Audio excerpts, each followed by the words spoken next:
Hello, welcome to e-Niro Diaries on the 23rd of April, and I'm with my friend Anthony, who has an electric car. What kind of electric car you got, Anthony? Hello, yes, I have an original first generation Hyundai Ioniq with a 28 kilowatt hour battery. Yeah, so there's me thinking I'm an early adopter in 2019 when there were barely 100,000 electric cars on French roads. And in fact, Anthony, when he got his car, there were barely 50,000, and now there's over 1 million. So a true early adopter is working the camera, and Anthony and I are going to Poitiers up the N10, a road we both use quite frequently, to the Hyundai dealers. It's the Hyundai dealer where Anthony bought his car and where he gets it serviced. And we're going to have a test drive of the new Kona. And while all this is going on, the e-Niro is at 99,981 kilometres. I don't think you'll be able to see that on the thing, Anthony. So we're going to be going over 100,000 kilometres just about when we arrive, just before we arrive at the dealers in Poitiers. So yeah, we'll see if we can get some video of that as well. Okay, so we're on 99,999 kilometres, just about to go over the 100,000. It's not a fantastic distance. I think 100,000 miles is more of a sort of a real milestone on a car, but you know, 100,000 kilometres, and absolutely trouble-free motoring and very, very cheap motoring. The theory being that electric cars will do many hundreds of thousands of kilometres, and there we are, 100,000 just come up. So that's in just over 5 years on our way up to Poitiers. So in the Hyundai Kona, just had a little demonstration from the salesperson, and yeah, it's very smooth. Really like the display. Took me a little while to get used to the fact that the steering wheel and the display are much closer together than they are on the e-Niro, but it's very, very clear. The other difference here, we're just going around a ring road near Poitiers Airport, and it bings every time you get over the speed limit. But apparently, Anthony tells me that is a new European law, that all the cars made now have to have that. But yeah, yes. So the regen paddles just the same as on the e-Niro, but with the addition of the iPedal, which I've got it in now, and we're in we're just at the end of the airfield of Poitiers Airport Airfield. Yeah, look at that. Yeah, so it's slightly bigger, I think, than the e-Niro. It is a bit quieter, would you say, Anthony? Yeah, it is a lot quieter. Real surprise, but there you go. It feels a bit smoother as well. Yeah, it's got these same. Okay. So I didn't do anything there. I just came to a stop. I didn't use the pedals or the brakes. Came up behind that truck at the roundabout, and it just stopped. So it says iPedal on the dash there, which is a feature we don't have on the e-Niro. I'm just going to dash past this, see what it's going to tell me I'm way off the speed now. Yeah, there we go.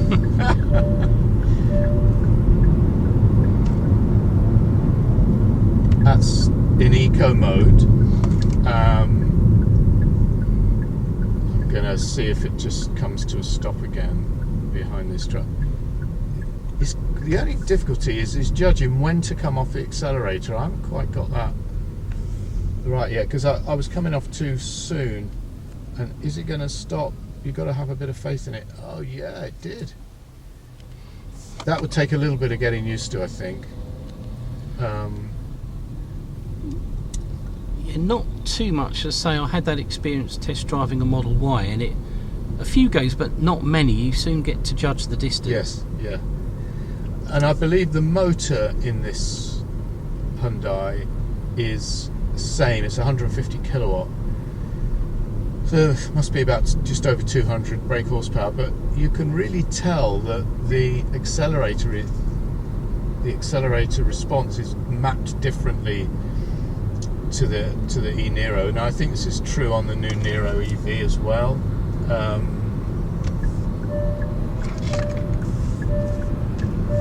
Had to go quickly there because I had a truck coming up behind me.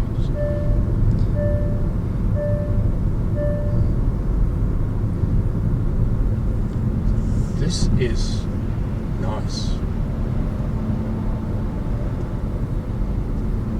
I think the suspension is a little bit more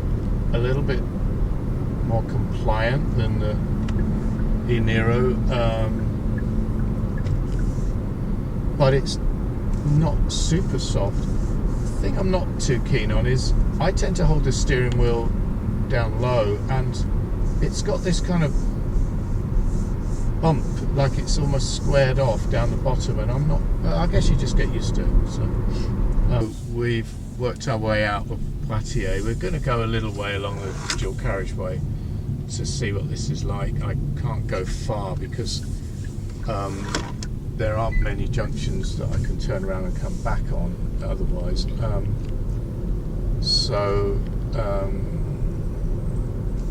going to go in. I'm going to go into normal mode. This is busy. There's stuff coming off the auto route. Look. Yeah. Car transporters. Let's see what happens with it. So this is 90.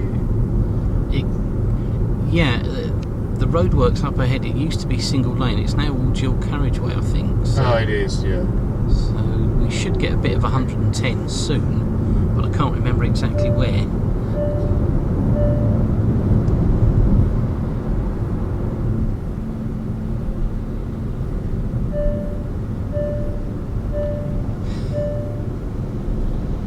So doing 100 kilometers an hour.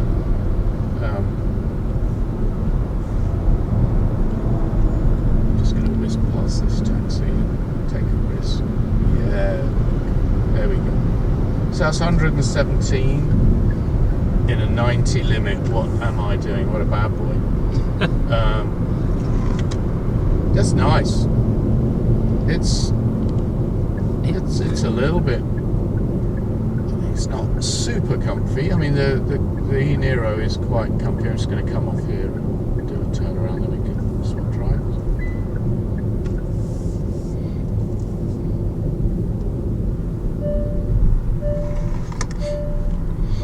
Yeah. I think you'd have to go in into the menus and see if you can switch that off, wouldn't you say? Oh, hell yes. Okay. Right, I'm going to see if I can get in that bar and restaurant over there. And I've still got iPedal on, and I'm okay. You just got to ignore it, really.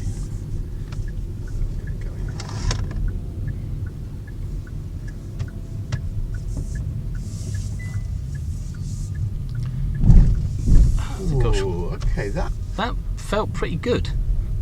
Going over those bumps. Yeah, let's see what it's like over on a really bumpy car park of a restaurant that nobody is in yet. But then again, it's okay. So some really big holes. Apologies for the shaky camera. This is their demo car, and okay, so let's switch it off and let you have a go. Yeah, so this is their demo car. It's the base version, no extra bells and whistles, but it's nice. The wheels look bigger. When we first looked at it, we said, oh, it's 18-inch wheels, because they just look bigger than the ones on the e-Niro, but they're not. They're 17s. Do like the wheel trims, the steel wheel sorry, the alloy wheels. Yeah, so Anthony's going to have a go now. It's really busy around Poitiers, so we just thought we'd come out here a bit. And 514 kilometers d'autonomie. Okay, I don't know what that's really like, but anyway. Yeah, just before Anthony starts, there's a strange. It feels strange. It feels like this panel, that your instrument panel, is tipping towards you. But I think it's because I've got used to the e-Niro where it tips away from you, that this is actually upright, and the angle that you're looking at it has a weird effect, like it's really close to the steering wheel. But it's clear, it's really clear. Yeah. The graphics are absolutely brilliant, and when you're looking at maps, it just responds so quickly. And obviously this is something you don't have at all on the e-Niro.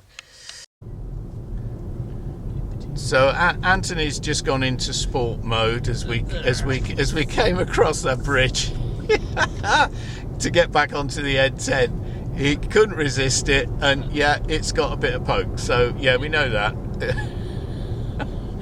But yeah, the binging and the bonging. This isn't just coming into the Poitiers on the dual carriageway, and it's telling us.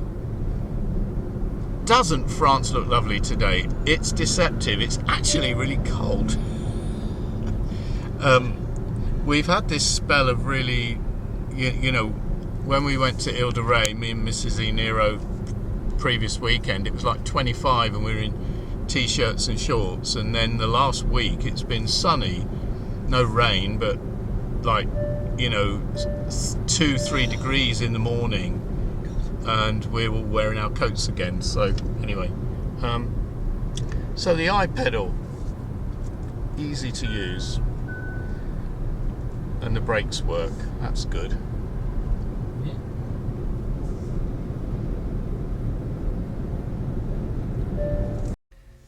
Anthony is going backwards. He's regressing. I think it's in your genes, mate. I think you're going back. It's a really good camera, very sharp, and we're just going to have a look now at the posh. So we've averaged 12.4 kilowatt hours per 100 kilometers, which is 5 miles per kilowatt hour. So this is a bit bigger than the e-Niro space-wise, not that much. They've got this rubber mat in here, which is nice, and underneath, and it's really flat, so it's completely flat. Oh gosh, there's loads of space under here as well. Okay, so that's pretty good. How tall are you, Anthony? 5'10", 5'11". 5'10", 5'11". Do you want to sit in the back behind you? So Anthony is about 5'11", and he's behind himself where he was in the driving position. I'll have to slide the seat forward again for me. I'm a bit littler, but it's really spacious. I don't particularly like this really black interior. It's one of the things I'd like to get away from with the e-Niro if I ever did change it. And there's a couple of, I think they're USB-Cs. Yeah, USB-Cs. Yeah. Okay. But that's about it here. Yeah. All right. I opened the bonnet to look at the front. Oh yeah, rumours have it that this thing has a frunk, so just going to have a quick look. Bright red. Oh yeah, okay. Yeah. Oh, there's space under there as well. Okay, you get your cables in there, won't you? And it has proper struts on the capot, the bonnet. So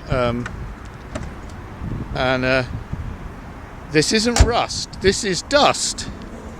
We've got this Sahara dust which we get sometimes blowing up, and big advertising board there just rolled over. It's advertising the new Renault Scenic. Oh, there it is, the new Renault Scenic electric. How's that? Yeah, is it that much different from the e-Niro to make me want to go, got to have one of these. No. The charging speed is slightly faster. The range is theoretically slightly more. It rides a little bit better. But yeah, I mean, it's up against what's it up against in the same price point? Do you think? Well, you've got the base Model Y. I can't think of the price of the ID4 off the top of my head. You've got they've come down in price, haven't they? Skoda Enyaq, is that? Skoda Enyaq, which is a bigger car. The smaller MG4, which is really cheap. I don't know what. What's the next one up? Yeah, I mean, this is still more ID3 size than Tesla Model Y size. So if they're going to ask, I don't know what they're asking for this. I think it's about the base model about 40,000 euros. But the problem is they've got the Renault Scenic E-Tech. Yes. The base model of that with the 60 kilowatt hour battery is here in France is just under 40,000, and that is a bigger car again, like the Enyaq or the ID4. So I don't know. I hope you found that interesting. We're getting back into the e-Niro in a minute and going to head back home. Now gone over the 100,000 kilometre limit. See that extra digit come up, so that was a bit novelty, I suppose. But anyway, yeah, I hope you've enjoyed the little test drive, such as it is, of the Kona. Get our impressions on that. There's lots of far more professional test drivers out there who have tested the Kona. But it was interesting. So yeah. So back in the trusty e-Niro, Anthony is driving it. We're heading back down south to where we live after the test drive in the Hyundai Kona. Now, we only found out when we got back to the Hyundai dealership in Poitiers that we actually had been testing the 48 kilowatt hour version. We did think it was a bit strange that it had 60% of battery left and was only showing like 190, 180 kilometers range. So I don't know if the 64, 65 kilowatt hour battery version would be that much different. Anyway, it's quite interesting. The lady there tried to sell me the car. We went into some details on features and price, and the one that has the features that I would want if I was going to buy was the middle level one. I forget what they call it. I've got all the paperwork, and it's quite interesting that that middle level one would obviously have the 65 kilowatt hour battery. It would have a heat pump. It would have heated seating and heated steering wheel, which this car doesn't have. But funnily enough, although I've seen test drives of the Kona with a sunroof, the sunroof is not available in France, according to the woman we spoke to today. And I was really doing my best in French, so I'm not sure, but that's my understanding of it. So yeah, and there's still here in France the opportunity to get a 4,000 ecological bonus off it. And the other interesting thing was the dealership were offering 1,700 euros off the car anyway. And I think it's just it just shows that there's a lot more competition around these days, and they realise they've got to try a bit harder to sell, because it is a very nice car, very very nice to drive. This is about 37,500, just under 38,000 euros to get the one with the spec I wanted. But you're up against the Renault Scenic E-Tech, which is a bigger car. It's got that's the one with the smaller battery. That comes in at just under 40,000.